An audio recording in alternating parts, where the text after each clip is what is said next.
Hello everyone. तुम लोगों ने नोटिस किया है कि कुछ चीजें हमें सालों साल तक याद रहती हैं। ठीक है, बचपन की कोई मेमोरी या कोई किसी दोस्त के साथ कोई कॉन्वर्जेशन हुआ हो, वो हमें सालों साल तक याद रहता है, ओवर द इयर्स याद रहता है। लेकिन हमें ये याद नहीं रहता कि हमने 3 दिन पहले लंच में क्या खाया था। ठीक है। So this is what you call short term memory and long term memory. Similarly, in generative AI also, we have this concept of short term memory and long term memory. ठीक है, वो क्या है डिस्कस कर लेते हैं। Short term memory basically क्या है? The working context what the agent is actively holding in mind for the current सब task.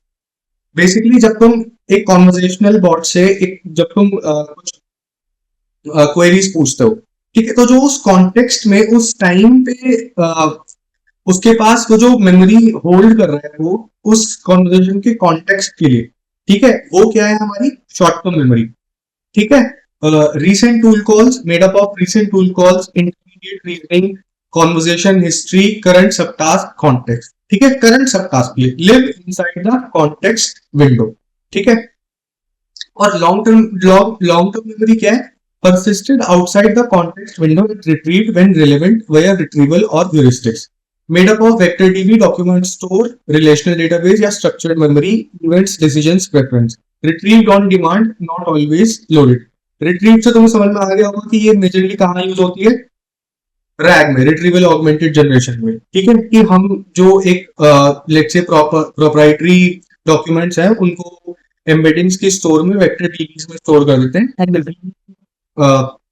you know we call LLM calls them when they are required। ठीक है, so they needs to be stored uh, kind of permanently। ठीक है, they we cannot just discard them। short term memory, तो if we go to the new conversation obviously it will not have that previous context। ठीक है। तो की trade off क्या है यार? Precision versus recall. Retrieve too little and the agent versus context. Retrieve too much and it drowns in irrelevant memory. ये मैंने discuss किया है अपनी प्रीवियस वीडियोस में, काइंडली चेक दोस आउट।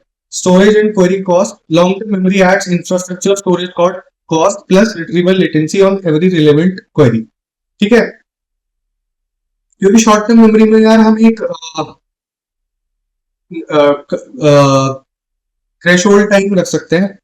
ठीक है, कि इसके बाद let suppose after 7 days it will get auto deleted. ठीक है, बट लॉन्ग टर्म मेमोरी के लिए हम ऐसा नहीं कर सकते because they are the proprietary documents, so we need to store them for longer durations।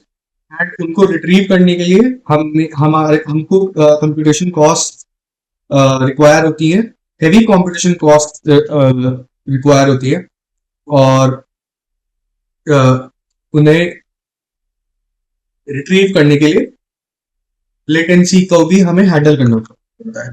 ठीक है, staleness versus relevance. Old memories can become outdated और contradict newer information, needs a decay और अपडेट स्ट्रेटजी। ठीक है, old memory हो सकता है कि हमारा नॉलेज बेस एक टाइम के बाद अपडेट ना हुआ हो अच्छे से। ठीक है, तो वो हमें हमारे एलएलएम को मिसगाइड कर सकता है। ठीक है, अपनी रीजनिंग की। Easy interview line. Short-term memory is what the agent is actively thinking about right now. Long-term memory is what it can look up later when it needs to remember something from before.